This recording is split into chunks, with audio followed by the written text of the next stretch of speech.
దేవుని జనులారా, గడిచిన దినము నుండి మనము చూస్తున్నటువంటి మాట ఈ రోజు కూడా చూస్తున్నాం. ఏంటి అంటే ఎఫెసీయులకు రాసిన పత్రిక 3వ అధ్యాయము 15 నుండి 19 వరకు గమనిద్దాం. మీ చెవులను తెరిచి, మీ హృదయాన్ని తెరిచి దేవుని మాటకు చోటు ఇవ్వండి. హల్లెలూయా. దేవుని మాట మీలో వెళ్ళడానికి అత్యాసక్తి విశ్వాసాన్ని కనబరచండి. హల్లెలూయా. మీ హృదయంలో దేవుని మాటను ముద్రించండి. హల్లెలూయా. కాబట్టి చూద్దాం, 15 నుండి కొన్ని మాటలు మనం ఏం చేద్దామో చదువుకుందాము. ఎఫెసీయులకు రాసిన పత్రిక 3వ అధ్యాయము 15 నుండి 19 వరకు.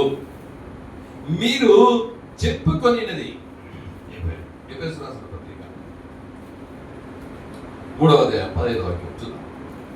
మీరు అంతరంగ పురుషుని యందు శక్తి కలిగి ఆయన ఆత్మ వలన బలపరచబడినట్లుగాను, క్రీస్తు మీ హృదయములలో విశ్వాసము ద్వారా నివసించినట్లుగాను తన మహిమ ఐశ్వర్యము చొప్పున మీకు దయచేయవలననియు, మీరు దేవుని సంపూర్ణత యందు పూర్ణులగునట్లుగా ప్రేమ యందు వేరుపారి స్థిరపడి సమస్త పరిశుద్ధులతో కూడా దాని వెడల్పు, పొడుగు, లోతు, ఎత్తు ఎంతో గ్రహించుకొనుటకును, జ్ఞానమునకు మించిన క్రీస్తు ప్రేమను తెలుసుకొనుటకును తగిన శక్తి గలవారు కావాలని ప్రార్థించుచున్నాను.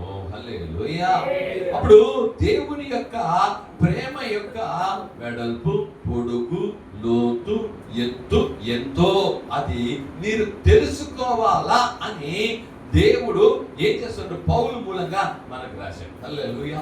గడిచిన దినములో ఆదాము మీద ఉన్నటువంటి ప్రేమతో చూసాం, నోవాహు మీద ఉన్న ప్రేమతో చూసాం, అబ్రహాము పైన ఉన్న దేవుని ప్రేమ యొక్క లోతు, వెడల్పు, ఎత్తు, పొడుగు ఎంతో చూసాం. 3 వారాలు చూసాం. హల్లెలూయా. అప్పుడు అబ్రహామును ప్రేమించిన దేవుడే దానికంటే ఎక్కువగా నిన్ను నన్ను ప్రేమిస్తున్నాడు. తెలుసుకో. హల్లెలూయా. ఈరోజు మనం ఈసాకును చూడబోతున్నాం. అబ్రహాము కుమారుడైన ఈసాకు మీద దేవుడు చూపించిన ప్రేమ యొక్క పొడుగు, లోతు, వెడల్పు, ఎత్తు ఎంతో. హల్లెలూయా. కాబట్టి ప్రేమని మనము పెట్టి చూస్తున్నాం. చూద్దాం, వేగంగా చూద్దాము. ఆదికాండము 17వ అధ్యాయము 19వ వాగ్దాన వచనములో ప్రభు అయిన దేవుడు అబ్రహాముతో మాట్లాడినప్పుడు ఒక మాట చెప్తూ ఉన్నాడు. చూద్దామా. దేవుడు నీ భార్య అయిన సారా నిశ్చయముగా నీకు కుమారుడు కనును, నీవు అతనికి ఈసాకు అని పేరు పెట్టెదవు, అతని తరువాత అతని సంతానము కొరకు నిత్య నిబంధనగా నా నిబంధనను అతనితో స్థిరపరచెదను. హల్లెలూయా. చూడండి, ఈ రోజు కూడా ఎవరో పిల్ల పుట్టిన బాబు, చిన్న పాప పుట్టింది, పేరు పెట్టే ప్రాక్టీస్ అన్ని ఎట్లా కరెక్ట్గా వస్తాను. హల్లెలూయా. కాబట్టి మనం పేరు ఎప్పుడు పెడతామండి? చెప్పండి. పుట్టిన తర్వాత పెడతారా? పుట్టక ముందే పెడతారా? హల్లెలూయా. ఇక్కడ దేవుడు ఇంకా గర్భమే దాల్చలేదు. ఏమే అబ్రహాము ఎప్పుడండి పుట్టాడు? 21వ అధ్యాయంలో. ఎప్పుడండి అబ్రహాముకు కుమారుడు కలిగింది? ఎప్పుడు? 21వ అధ్యాయంలో. ఇక్కడ 17వ అధ్యాయంలోనే అబ్రహాముతో దేవుడు మాట్లాడి, అయ్యా నీ భార్య సారా గర్భం తెరుస్తుంది, నువ్వు కుమారుని కంటావు. హల్లెలూయా. ఆ కుమారునికి ఏ పేరు పెట్టాలంట? ఈసాకు అని పేరు పెట్టు. హల్లెలూయా. అప్పుడు చూడండి, ఎంత ప్రేమ ఈసాకు మీద దేవుడికి ఉన్నట్టయితే ఇంకా పుట్టేలేదు, ఇంకా చాలా సంవత్సరాలు ఉన్నాయి పుట్టేదానికి. హల్లెలూయా. ఇంకా చాలా సంవత్సరాలు ఉండంగానే పేరే పెట్టేశాడు. హల్లెలూయా. ఏం పెట్టేశాడంటే పేరే పెట్టేశాడు. ఈసాకు అని పేరు పెట్టు. ఇంకోటి చెప్తున్నాడు చూడండి, ఆ ఈసాకు ఎలా ఉంటాడని చెప్తున్నాడు చూడండి. ఇదో నిశ్చయముగా నీకు కుమారుడు కన్ను, నీవు అతనికి ఈసాకు అని పేరు పెట్టదు, అతని తరువాత అతని సంతానము కొరకు నిత్య నిబంధనగా నా నిబంధనను అతనితో స్థిరపరుస్తాను. నీతో చేసిన నిబంధన అలాగే అతనితో కూడా చేస్తాను. అంటూ చెప్పాడు. చూడండి, ఆదికాండం 17వ అధ్యాయము 21వ వాక్యం చూద్దాము. అయితే వచ్చు సంవత్సరం ఈ కాలం సారా నీకు కనబోవు ఈసాకుతో నా నిబంధనను స్థిరపరచదనని చెప్పాను. హల్లెలూయా. వచ్చే సంవత్సరం నీకు కుమారుడు పుడతాడు, అతని పేరు ఈసాకు అని పెట్టాలి. హల్లెలూయా. నేనేం చేస్తాను, అతనితో నా నిబంధన స్థిరపరుస్తాను చెప్పాడు. చూడ ఆదికాండము 24వ అధ్యాయము 14వ వాగ్దాన వచనంలో ఈసాకును గురించిన ఒక మాట ఏం చేస్తున్నాడంటే చెప్తున్నాడు. చూద్దాము ఆదికాండం 24:14. కాబట్టి నేను త్రాగునట్లు నీవు దయచేసి నీ కడవను వంచుమని నేను చెప్పగా నీవు త్రాగుము, నీ వంటలకును నీళ్లు పెట్టుదనని ఏ చిన్నది చెప్పునో అదియే నా సేవకుడైన ఈసాకు కొరకు నీవు నియమించినదై ఉండునుగాక. అందువలన నీవు మా యజమానుని మీద అనుగ్రహము చూపించనని తెలుసుకుందును. హల్లెలూయా. చూడండి, అబ్రహాము ఈసాకు పెద్దవాడయ్యాడు. అతనికి పెండ్లి విషయం వచ్చినప్పుడు కూడా హల్లెలూయా అతని పని మనిషి, ఎవరండి, పని మనిషిని పంపించాడు అబ్రహాము. పంపించినప్పుడు అతడు వెళ్ళి ఒక ప్రకటన దేవుని దగ్గర ప్రార్థన చేస్తున్నాడు. ఏం చేస్తున్నాడు? అయ్యా, ఈరోజు నేనేం చేసినాను, ఈసాకు కొరకు ఒక పిల్లని చూడడానికి వచ్చానయ్యా. కాబట్టి ఆ పిల్ల ఎవరో నాకు తెలీదు. కాబట్టి నువ్వే నా యజమానుడైనటువంటి ఈసాకు తగినటువంటి కార్యం చెయ్యాలని ఈసాకు పేరు పెట్టి ఆ పనివాడు ప్రార్థన చేసిన వెంటనే దేవుడు బదిలిచ్చాడు. హల్లెలూయా. ఏం చేశాడంట? వెంటనే బదిలిచ్చాడు. హల్లెలూయా. చూడండి, ఈసాకును ఎంత ప్రేమిస్తున్నాడు. అందుకే చెప్తున్నాను, ఆదామును ప్రేమించాడు. ఆదాము ఒకటిగా ఉండటం మంచిది కాదని ఒక తోడులో దేవుడు ఏం చేశాడంటే ఏర్పరిచాడు. హల్లెలూయా చెప్పాలి. కాబట్టి యవనస్తురాలా గమనించండి, నీకు తోడు కావాలని నువ్వు అనుకోవద్దు. నీకు తోడు కావాలని ఎవరు అనుకుంటున్నారు? దేవుడు. హల్లెలూయా. ఇక్కడ ఈసాకుకు ఈయనకు ఒక మంచి తోడు కావాలని ఏం చేశాడంట, వెళ్ళినప్పుడు ఆయన ప్రార్థన చేసినప్పుడు దేవుడు అద్భుతం చేశాడు. హల్లెలూయా. తగిన జోడుని రిబ్కాను ఏం చేశాడు? దేవుడు ఇచ్చాడు. దేవుడు ఆ ఈసాకు పట్ల నిబంధనను స్థిరపరిచాడు. ఈసాకు పట్ల ప్రేమను చూపించాడు. వేగంగా వెళ్దాం. 25వ అధ్యాయము 5వ వాక్యాన్ని కూడా మనం చదువుకుంటాం. వేగంగా వెళ్తున్నాం లేదు కాబట్టి చూద్దాం. అబ్రహాము తనకు కలిగిన యావత్తు ఈసాకు ఇచ్చాడు. ఈసాకు పుట్టేశాడు, పెద్దదాడు, పెళ్లి అయిపోయింది, పెళ్లి చేసాడు. ఇప్పుడు అబ్రహాముకి ఎంత ఆస్తి ఉందని మనం చూసామయ్యా. ఆ భూమే పట్టజాలనంత ఆశీర్వాదం. బంగారు వెండితో కూడా శ్రీమంతుడై ఉన్నాడు. హల్లెలూయా. అప్పుడు ఆ ఆస్తి అంతా ఎవరికి చేశాడు? అప్పుడు ఎంత ఆస్తి గలవాడు ఈసాకు? హల్లెలూయా. హల్లెలూయా. అప్పుడు ఈసాకు అబ్రహాము ఉన్న ఆశీర్వాదం అంతా ఈసాకు ఇచ్చేసాడు. ఈ బైబిల్ స్పష్టంగా చెప్తుంది 25:5లో అబ్రహాము తనకు కలిగినది అంతా యావత్తు రాయబడింది. ఏమంట చెప్పండి? తనకి కలిగిన యావత్తు అంటే ఏమి? అప్పుడు మన పిల్లలు మనకు వచ్చి 3 పిల్లలు ఉన్నారు. మన ఆస్తి మనం ఏం చేస్తాము? 3 ఆస్తి ఏం చేస్తాం? 3 3 ఎకరాలు ఒక్కొక్కరికి ఒక్కొక్క ఎకరా, 3 ఇల్లు ఉంటే 3కి ఒక్కొక్క ఇల్లు, అట్లా రాస్తాం. హల్లెలూయా. అబ్రహాముకు తర్వాత పిల్లలు కూడా పుట్టినా కానీ వాళ్ళకందరికి కొంచెం ఇచ్చాడు రాయబడింది. ఈసాకుకి ఎంత ఉందంట? తన ఆస్తి యావత్తు చేశాడు.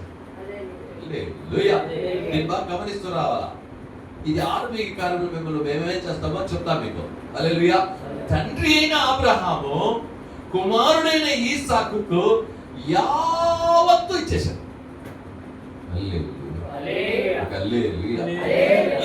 అందుకే యేసయ్య చెప్పాడు, అబ్రహాము ఈసాకు యాకోబు దేవుడు. ఆయన పేరేమండి? అబ్రహాము దేవుడు, ఈసాకు దేవుడు, యాకోబు దేవుడు. హల్లెలూయా. ఇది ట్రినిటీని చూపిస్తుంది. తండ్రి, కుమార, పరిశుద్ధాత్మ దేవుడు. అందుకే అబ్రహామును బైబిల్ ఏం చెప్తుంది? మన తండ్రి అయిన అబ్రహామును చూడలేదా అంటున్నాడు. అంటే ఆయన విశ్వాసపు తండ్రి. అబ్రహామును గురించి బైబిల్ చెప్తున్నది ఏమంట? విశ్వాసపు తండ్రి. యేసయ్య మనల్ని పాత నిబంధనలోనే తండ్రిని గురించి, కుమారుని గురించి, పరిశుద్ధాత్మని గురించి చెప్పేశాడు. త్రియేక దేవుని గురించి చెప్పేశాడు. అప్పుడు ఈ అబ్రహాము తనకు ఉన్నదంతా ఈసాకు ఇచ్చేశాడు. హల్లెలూయా. అదేలాగా పరలోకపు తండ్రి తనకున్న శక్తి అంతా ప్రభువైన యేసుక్రీస్తుకి ఇచ్చాడు. ఏమి? తన ఆస్తి యావత్తు అన్నాడు. అలాగే తండ్రి అయిన దేవుడు తన ఆస్తి యావత్తు యేసుక్రీస్తుకి ఇచ్చాడు. ఆమేన్ చెప్పు. అందుకే యేసు చెప్పాడు యోహాను రాసిన సువార్త, నన్ను చూసినవాడు తండ్రిని చూసినాడు. హల్లెలూయా. నన్ను చూసినవాడు అంటే ఏమంట? తండ్రికి ఉన్న యావత్తు నాకుంది. హల్లెలూయా. ఇక్కడ అబ్రహాము తన ఒకే కుమారుడైన ఈసాకుకు తనకున్న యావత్తును ఇచ్చేశాడు. హల్లెలూయా. చూడండి, తండ్రి కుమార యొక్క రిలేషన్షిప్ ని ఇక్కడ ఏం చేస్తున్నాడో చూపిస్తున్నాడు. చూద్దాం, వేగంగా చదువుదాం. చూద్దాం 25వ అధ్యాయము 11వ వాక్యాన్ని మళ్ళీ చదువుదాం. హల్లెలూయా. కాబట్టి అబ్రహాము మృతి పొందిన తరువాత దేవుడు అతని కుమారుడైన ఈసాకును ఆశీర్వదించెను. అప్పుడు ఈసాకు బెయర్ లహోయి దగ్గర కాపురం ఉన్నాడు. ఆల్రెడీ ఆశీర్వదించాడు. అంటే అబ్రహాము ఆశీర్వాదాలన్నీ ఎవరికి వచ్చింది? ఈసాకుకు వచ్చింది. అయినా అంత ఆశీర్వాదాలు, అంత ఆస్తి ఈసాకుకు వచ్చినా ఈయనకి తృప్తి లేదు. దేవుడు హల్లెలూయా. ఇంకా ఆశీర్వదించాలా? ఏమంటా? ఆయన హృదయం ఎలాంటి హృదయం అండి? చెప్పమ్మా. ఇంకా ఆశీర్వదించాలి. ఇది చాలదు, ఇంకా అబ్రహాము ఎంతో బంగారు శ్రీమంతుడే ఉండి అదన్నీ కూడా ఈసాకిస్తే ఇది చాలా అనుకోలే. ఈసాకు కూడా అడగల, నన్ను ఆశీర్వదించుకుని, నాకెంతో ఉంది కదా, మా తండ్రి ఆస్తంతా నాకు ఇచ్చేసినాడు కదా. కాబట్టి దేవుడు ఊరికే ఉండలే, మళ్ళీ ఆశీర్వదించాడు. హల్లెలూయా. అప్పుడు ఎంత ప్రేమ ఉంటే ఏం చేస్తాడో చెప్పండి. 26వ అధ్యాయం తీసుకుందాం. ఆదికాండం 26 1, 2, 3 వేగంగా. అబ్రహాము దినములో వచ్చిన మొదటి కరువు గాక మరి ఒక కరువు ఆ దేశంలో వచ్చెను. అప్పుడు ఈసాకు గెరారులో ఉన్న ఫిలిష్తీయుల రాజైన అబీమెలెకు యొద్దకు వెళ్ళెను. అక్కడ యెహోవా అతనికి ప్రత్యక్షమై ఏం చేసినట్ట? యేసుక్రీస్తు ఆయనకు ప్రత్యక్షమయ్యాడంట. దేవుడే ఈసాకుకి ఏం చేశాడంట? ప్రత్యక్షంగా అంటే మాట్లాడేది లేదు, ప్రత్యక్షంగా బయలుదేరి. ఈసాకుకు ప్రత్యక్షమై, నీవు ఐగుప్తులోనికి వెళ్ళక నేను నీతో చెప్పు దేశమునందు నివసించుము, ఈ దేశమందు పరవాసివై ఉండుము. ఏలైనగా నీకును నీ సంతానమునకును ఈ దేశములని ఇచ్చి నీ తండ్రి అయిన అబ్రహాముతో నేను చేసిన ప్రమాణమును నెరవేర్చి ఆకాశ నక్షత్రముల నీ సంతానమును విస్తరింపజేసి ఈ దేశములన్నీ నీ సంతానమునకు ఇచ్చెదను. నీ సంతానము వలన సమస్త భూమిలోని సమస్త జనులు ఆశీర్వదింపబడుదురుగాక. హల్లెలూయా. కరువు వచ్చిందంటండి. ఏమొచ్చిందండి? కరువు వస్తే ఆయన ఆ దేశానికి వెళ్తే, అయ్యా దేవుడు ప్రత్యక్షమై నేను నిన్ను ఆశీర్వదిస్తాడు. హల్లెలూయా. దేవుడు ఉన్నప్పుడు ఆశీర్వదిస్తాడు, కరువు ఉన్నప్పుడు కూడా ఆశీర్వదిస్తాడు. హల్లెలూయా. అది ఆయన మన పట్ల ఉన్న ప్రేమ, ఈసాకు పట్ల ఉన్న ప్రేమ. అంటే కరువు, అందరికీ కరువు ఒకటి లేదు, కానీ ఈసాకును మాత్రం దేవుడు ఏం చేశాడంట? ఆశీర్వదించాడు. హల్లెలూయా. చూడండి ఎట్లా ఆశీర్వదించాడంటే, చూడండి 26:12 చూద్దాము. ఈసాకు ఆ దేశమందున్న వాడై విత్తనం వేసి ఆ సంవత్సరము 100 ఫలము పొందెను. యెహోవా అతనిని ఆశీర్వదించను గనుక ఆ మనుషుడు గొప్పవాడైను. హల్లెలూయా. విత్తనం వేస్తే ఆ విత్తనం ఎంత వచ్చిందంట? 100 వచ్చింది. హల్లెలూయా. మనం విత్తనం వేస్తే ఎన్ని వస్తుందండి? బాగా పంట కాలంలోనే విత్తనం వేస్తే కూడా, బాగా వర్షాకాలంలో విత్తనం వేస్తే కూడా కొన్ని వస్తాయి, కొన్ని రా. హల్లెలూయా. కానీ కరువులో విత్తనం వేసాడంట. ఏమంట? కరువులో విత్తనం వేస్తే ఈసాకులో 100 ఆశీర్వాదం ఇచ్చారు. హల్లెలూయా. ఆల్రెడీ ఆశీర్వాదం ఈసాకుకు ఉందా లేదా? ఉంది. వాళ్ళ తండ్రి ఆశీర్వాదమే బోల్డ్ ఉంది. ఆ ఆశీర్వాదం కాకుండా మళ్ళీ ఆశీర్వదించాడు. ఇంతకు ముందు చదివినాం. అది కాకుండా కరువు వచ్చింది. ఏమొచ్చింది?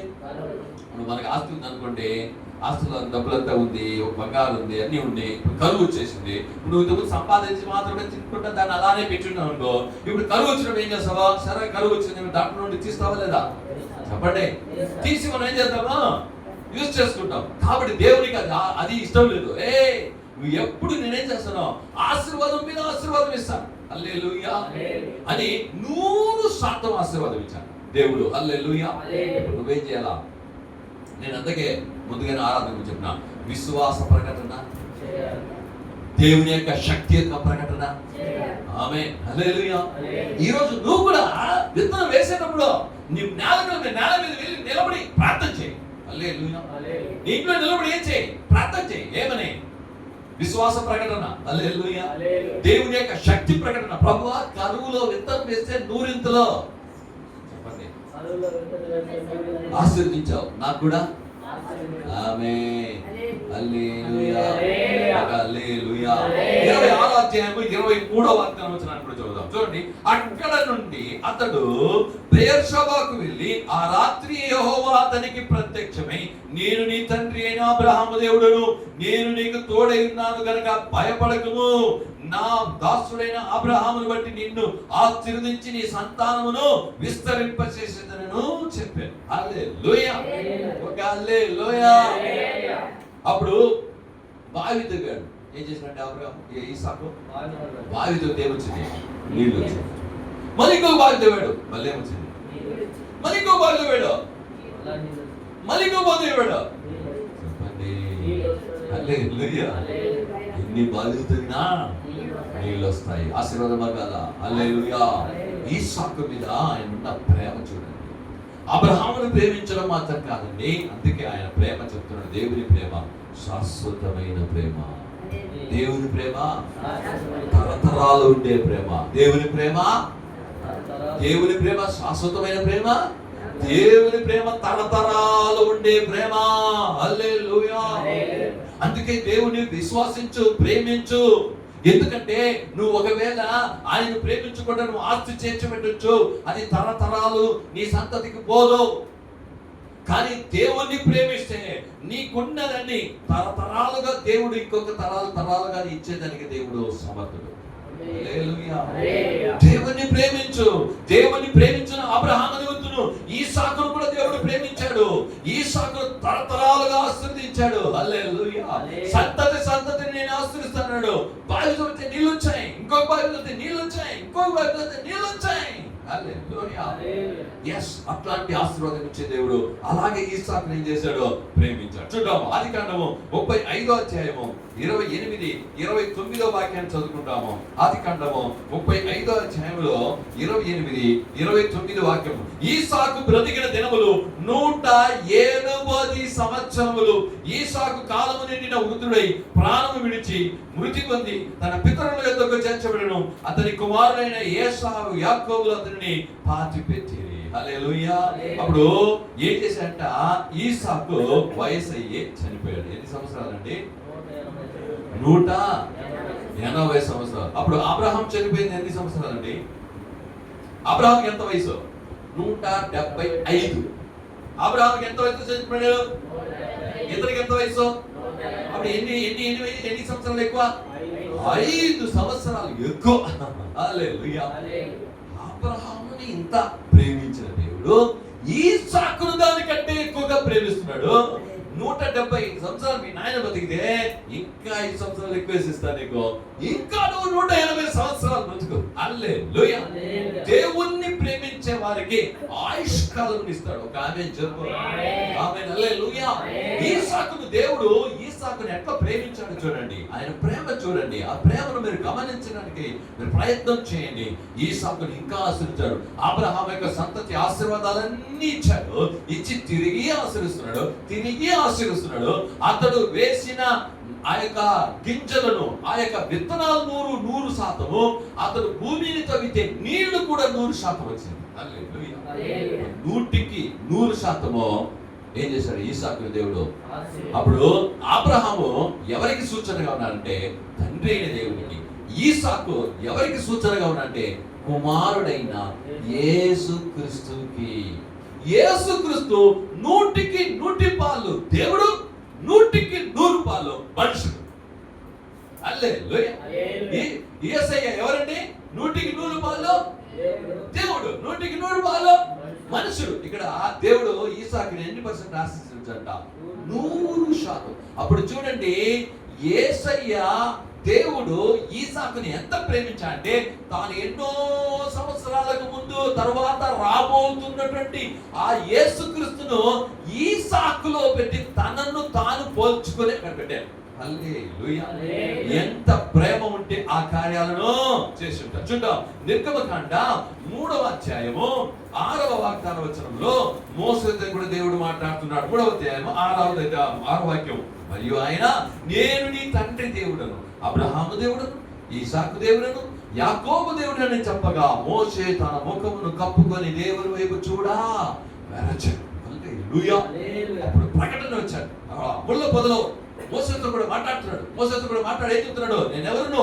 అబ్రహాము దేవుడను, ఈసాకు దేవుడను, యాకోబు దేవుడు. హల్లెలూయా చెప్పండి. చూడండి, కొన్ని సమయంలో అబ్రహాము, ఈసాకు, యాకోబు దేవుడా అని ఉంటుంది. కానీ ఇక్కడ దేవుడు చెప్పేటప్పుడు ఒక్కొక్క పేరు పక్కన ఏం చెప్తున్నాడు? నేను అబ్రహాం దేవుడను, నేను ఈసాకు దేవుడను, నేను యాకోబు దేవుడు. హల్లెలూయా. నేను అబ్రహాముకు దేవుణ్ణి, ఈసాకు దేవుణ్ణి, యాకోబుకు దేవుడు. హల్లెలూయా. ఇక్కడ 3 పదవులు దేవుడు, దేవుడు, దేవుడు. తండ్రి, కుమార, పరిశుద్ధాత్మ. తండ్రి దేవుడే, కుమారుడు దేవుడే, పరిశుద్ధాత్మ దేవుడు. హల్లెలూయా. దీంట్లో 2 విధాలుగా మీరు చూసుకుంటూ రావాలి. గమనిస్తున్నారా? హల్లెలూయా. ఒక ఆమేన్ చెప్పండి. హల్లెలూయా.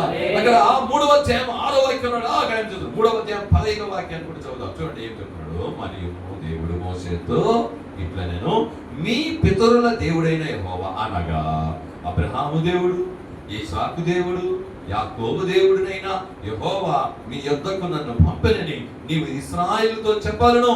నిరంతరము నా నామము ఇదే, తరతరములకు ఇదే నా జ్ఞాపకార్థ నామము. హల్లెలూయా.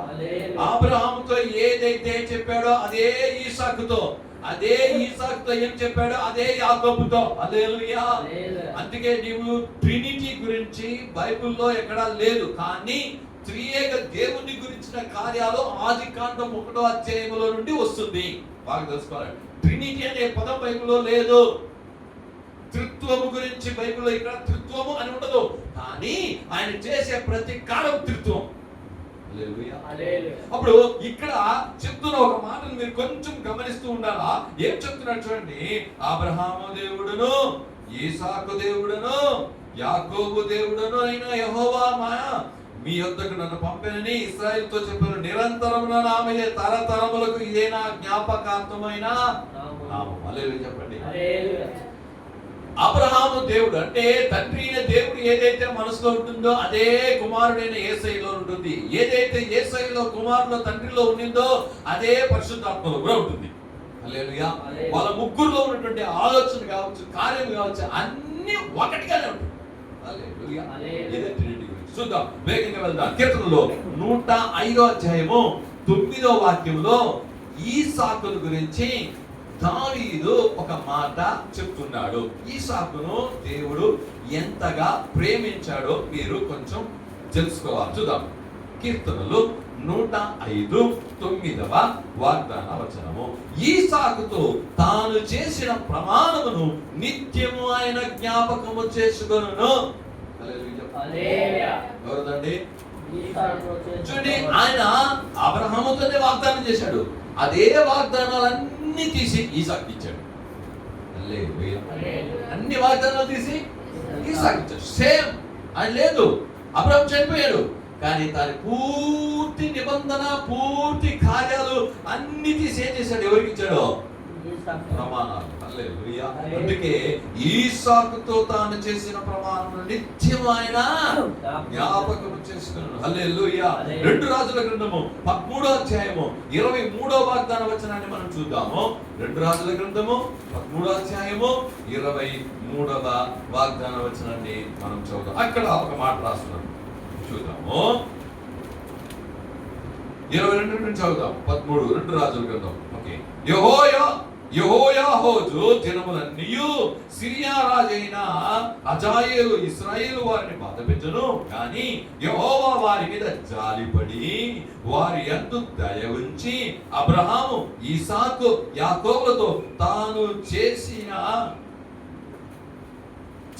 ఉన్న నిబంధనను బట్టి వారి యందు లక్ష్యము నిలిపి వారిని నాశనము చేయనులక ఇప్పటికి తన సముఖముల నుండి వారిని వెళ్ళగొట్టక ఉంటేను. చెప్పండి. రెండు రాజుల గ్రంథంలో వచ్చేసి ఇశ్రాయేలు దేవుడిని నమ్మలే, దేవునికి విరోధంగా ఉండిపోయినారు, అలా కార్యాలు చేస్తూ ఉన్నారు. అయినా వాళ్ళు ఎంతో జాలి చూపించట. హల్లెలూయా చెప్పండి. ఎవరు ఏం చూపించట? జాలి చూపిస్తారు. హల్లెలూయా. మన దేవుడు ఎవరండి? జాలి గల దైవమా యేసయ్యా, నిన్ను మనసారా స్తుతింతు స్తోత్రింతు. జాలి గల దైవమా యేసయ్యా, నిన్ను మనసారా స్తుతింతు స్తోత్రింతు. నీవే దేవుడు సర్వశక్తుడు, నీవే దేవుడు సర్వశక్తుడు. నీ జాలికి అద్దులు లేరు, నీ ప్రేమకు కొలతలు లేవు. నీ జాలికి అద్దులు లేవు, నీ ప్రేమకు కొలతలు లేవు. అవి ప్రతిదినము కొత్తగా ఉంటు, అవి ప్రతిదినము కొత్తగా ఉంటు. ఆయన ప్రేమకు కొలతలే లేదండి. ఆయన ప్రేమకు ఎవరైనా నువ్వు కొలత వేయలేవు. ఆ దేవుడు ఆ కొలత లేని ప్రేమ చేత నిన్ను ప్రేమిస్తున్నాడు. ఆమేన్. హల్లెలూయా. ఆ వాక్యంలో చెప్పబడుతున్నది చూడండి, ఆయన అలాంటి దేవుడే ఉన్నాడు. యాకోబు రాసిన పత్రికలో కొత్త నిబంధనలో ఈసాకు గురించి ఏం చెప్పాడని మాత్రం మీకు తెలియజేసి ముగిస్తాను. ఆయన ప్రేమ ఎంతవరకు ఉందని చూద్దాము. యాకోబు 2వ అధ్యాయము 21వ వాగ్దాన వచనంలో మనం చూస్తే అక్కడ ఒక మాట యాకోబు గారు మనకు రాసి పెట్టారు. యాకోబు 2వ అధ్యాయం 21వ వాగ్దాన వచనాన్ని చదువుతాం.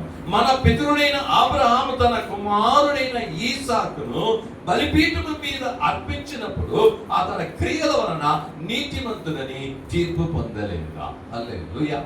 కొత్త నిబంధనలో ఈసాకును గురించి చెప్పేటప్పుడు ఏం చెప్పంటే, ఈసాకు ఎవరికి సాదృశ్యంగా ఉన్నాడంటే ప్రభు అయిన యేసుక్రీస్తువుకు. మీరు 22వ అధ్యాయం ఆదికాండంలో మీరు చూస్తే మీకు అందరికీ తెలుసు, ఒకే ఒక కుమారుడైనటువంటి ఈసాకును ఏం చేశాడు దేవుడు అబ్రహాముతో? అబ్రహమా అవునయ్యా చెప్పండి ఒకే కుమారుడైన ఈసాకు, అవునయ్యా తీసుకుని వచ్చి నేను చెప్పే కొండలో బలి ఇమ్మన్నాడు. అప్పుడు తీసుకుని వచ్చి ఏం చేశాడు? ఆ కొండలో బలి ఇచ్చాడు. అప్పుడు తండ్రి అబ్రహామును తండ్రితో కార్యం ఏం చేశాడో అక్కడ మనకు చూపించాడు. ఇక్కడ ఈసాకు యేసుక్రీస్తుకు ఒక పోలిక. హల్లెలూయా. దాన్నే ఇక్కడ ఏం చేస్తున్నాడంటే యాకోబు గారు రాస్తున్నాడు, కొండ మీద తీసుకొచ్చి ఏం చేశాడంట? బలి ఇవ్వడానికి తీసుకొని వచ్చినాడు కదా. హల్లెలూయా. ఇంకొక వాక్యాన్ని కూడా చూద్దాము. హెబ్రీయులకు రాసిన పత్రిక 11వ అధ్యాయము 20వ వాక్యము. 11:20. విశ్వాసమును బట్టి ఈసాకు జరగబోవు సంగతుల విషయమై యాకోబును ఏసావును ఆశీర్వదించెను. చెప్పండి. మనం చూసాము అబ్రహాము కూడా ప్రవక్త, ఈసాకు కూడా ప్రవక్త. చూడండి, ఈసాకు దేవుడు ఒక వరం ఇచ్చాడంటే ఏంటంటే ప్రవక్త. అప్పుడు తన పిల్లలను జరగబోయే దాన్ని తెలుసుకొని ఆశీర్వదించాడు. హల్లెలూయా.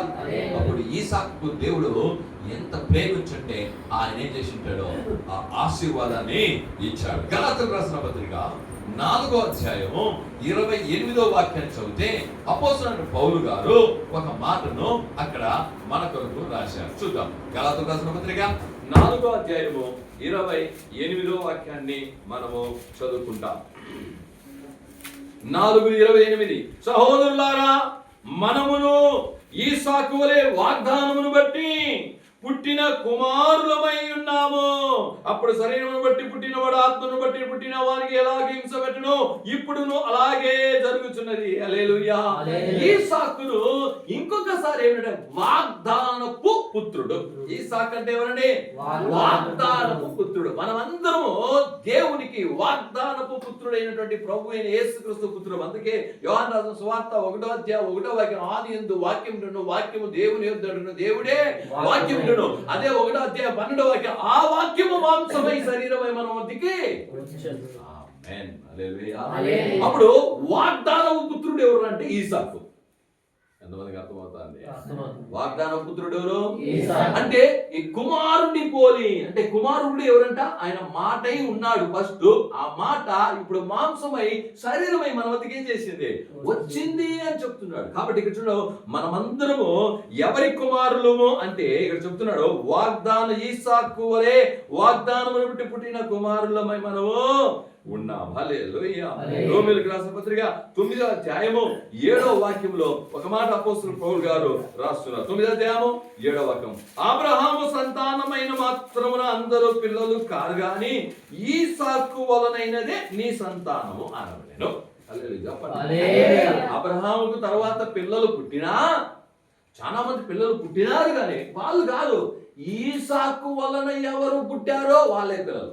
అంటే యేసుక్రీస్తు మూలంగా ఎవరైతే విశ్వాసించి వాక్యము చేత పుడతారో వాళ్ళే దేవుని కుమారులు అనబడతారు. హల్లెలూయా. వాళ్ళే దేవునికి ఏం చేస్తారో పరలోక రాజ్యాన్ని స్వతంత్రించుకుంటారు. నువ్వు యేసుక్రీస్తును అంగీకరిస్తేనే, యేసు రక్తం చేత కడగబడితేనే, దేవుని బిడ్డగా నువ్వు మారితేనే నీకు పరలోకం. చర్చకు రావచ్చు, యేసుని విశ్వాసించవచ్చు, ప్రార్థన చేయొచ్చు, అన్ని చేయొచ్చు, కానీ కుమారుడుగా నువ్వు మారినప్పుడు మాత్రమే. హల్లెలూయా. హెబ్రీయులకు రాసిన పత్రిక 11వ అధ్యాయము 9వ వాక్యం 19వ వాక్యాన్ని చదివినప్పుడు అక్కడ ఒక మాట అపోస్తలుడు పౌలు గారు చెప్తున్నారు. చూద్దాం. ఆ హెబ్రీయులకు రాసిన పత్రిక 11:19 మనం చదివినప్పుడు అక్కడ ఒక మాట మీకు చెప్పేసి నేను ముగిస్తాను. చూద్దాం. 11:19 చూద్దాం. అక్కడ ఏం చెప్తున్నారు చూడండి. ఇదో అబ్రహాము శోధింపబడి విశ్వాసమును బట్టి ఈసాకును బలిగా అర్పించెను. అతడు ఎవడు ఆ వాగ్దానమును సంతోషంతో అంగీకరించెను, ఈసాకు వలనైనది నీ సంతానము అనబడును అని యెహోవా అని ఎవనితో చెప్పబడెను. ఆ అబ్రహాము మృతులను సైతము లేపుటకు దేవుడు శక్తిమంతుడని ఎంచిన వాడై తన ఏక కుమారుని అర్పించి ఉపమాన రూపముగా అతనిని మృతుల్లో నుండి మరలా పొందెను. హల్లెలూయా. ఈ ఈసాకు యేసుక్రీస్తుకు పోలికగా ఉన్నాడు. హల్లెలూయా చెప్పండి. మీరు 22వ అధ్యాయం ఆదికాండం మీరు చదువుకుంటే ఈసాకుకు దేవుడు ఏమేమి చెప్పినాడో అలాగే యేసుక్రీస్తు కార్యాలు కూడా జరిగినాయి. హల్లెలూయా. చూడండి, ఇదో అబ్రహాముకు ఒకే ఒక కుమారుడు. ఎవరో? ఈసాకు. ఏమండి? తండ్రికి కూడా ఒకే కుమారుడే యేసు ప్రభు. ఏం చెప్తుంది? ఒకే కుమారుడే యేసు ప్రభు. పోలికలు 10 పోలికలు చూడబోతున్నాం. రెండోది, ఈసాకును బలి ఇవ్వడానికి ఏం చేశాడంట? పిలవబడ్డాడు. ఏం చేశాడంట? అదేలాగా యేసుని బలి అవ్వడానికి పంపబడ్డాడు. యేసు పరలోకం నుండి భూలోకానికి ఎందుకు పంపబడ్డాడంటే బలి అవ్వడానికి పంపబడ్డాడు. ఈసాకును బలి ఇవ్వడానికి పిలిచాడు. మూడవది, ఈసాకు మోరియా కొండకు పర్వతమునకు పంపబడ్డాడు. అలాగే యేసుక్రీస్తు కొల్గదా అనేటువంటి మోరియా కొండకు ఏం చేశాడు? యేసయ్య వెళ్ళాడు. హల్లెలూయా. నాలుగోది, ఈసాకు బలి ఇవ్వడానికి ముందు గాడిద మీద నడిచాడు. ఈసాకుని ఎందుకు దేని మీద తీసుకెళ్ళాడు? గాడిద మీద తీసుకెళ్ళాడు. యేసుక్రీస్తు కూడా సిలువకు వెళ్ళడానికి ముందు యెరూషలేము వీధులు ఏం చేశారు? గాడిద మీద బొమ్మని వెళ్ళాడు. హల్లెలూయా.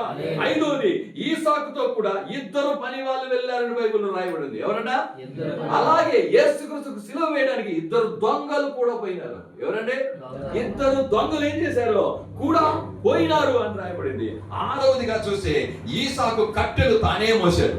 ఈసాకు ఎవరు మోసాడండి? కట్టెలు ఎవరు మోసింది? పనివారు మోయల, అబ్రహాం మోయల, తానే మోసాడు. యేసుక్రీస్తు కూడా సిలువ అనే కొయ్యను ఆయనే మోసాడు. ఆమేన్. హల్లెలూయా. ఆ తర్వాత ఈసాకును దారాలతో బంధించి బలిపీఠం మీద పెట్టారు. యేసుక్రీస్తును 3 మేకులతో ఏం చేశారంట? కొట్టి సిలువలో వేలాడదీశారు. ఈసాకును చూడండి, ఈసాకు బదులుగా హల్లెలూయా చెప్పండి, ఆ ముళ్ళ కంపలో చిక్కుకొని ఉన్న ఒక పొట్టేలును తీసుకొని వచ్చి బలి ఇచ్చారు. అలాగే యేసుక్రీస్తుకు తలకు ముళ్ళ కిరీటం ఏం చేశారు? పెట్టారు. హల్లెలూయా. బలి ఇవ్వడానికి ముందు 3 రోజులు నడిచారు. అబ్రహాం ఈసాకు నడిచేటప్పుడు తీసుకొచ్చి 2 రోజులు నడిచారు, 3 రోజులు నడిచారు. అందుకే యేసుక్రీస్తు కూడా బలి అయిన తర్వాత 3వ రోజు తిరిగి చివరిగా ఈసాకు పునరుత్థానానికి సూచన. యేసుక్రీస్తు కూడా బలి అయి 3వ రోజు తిరిగి లేచాడు. హల్లెలూయా. అబ్రహాం ఈసాకు బలి ఇవ్వడానికి తీసుకోపోయినాడు, తిరిగి ప్రాణాలతో తీసుకొచ్చాడు. హల్లెలూయా. యేసుక్రీస్తు బలి అయినాడు, 3వ రోజు తిరిగి జీవించాడు. అప్పుడు చూడండి ఈసాకును ఎంత ప్రేమిస్తున్నాడంటే సాక్షాత్తు తాను భూమి మీద రావడానికి ఎలా ఉంటానో ఏం చేస్తానో అన్న సిలువ కార్యాలన్నిటినీ ఈసాకు మీద చూపించాడు. హల్లెలూయా. ఆ ఈసాకును మీద చూపించిన ప్రేమ గొప్ప ప్రేమ. హల్లెలూయా. ఆయన ప్రేమ, ఈసాకు మీద ఉన్న ప్రేమ ఎంత ప్రేమ చూడండి. అబ్రహాం మీద ఉన్న ప్రేమ ఎంత ప్రేమ చూడండి.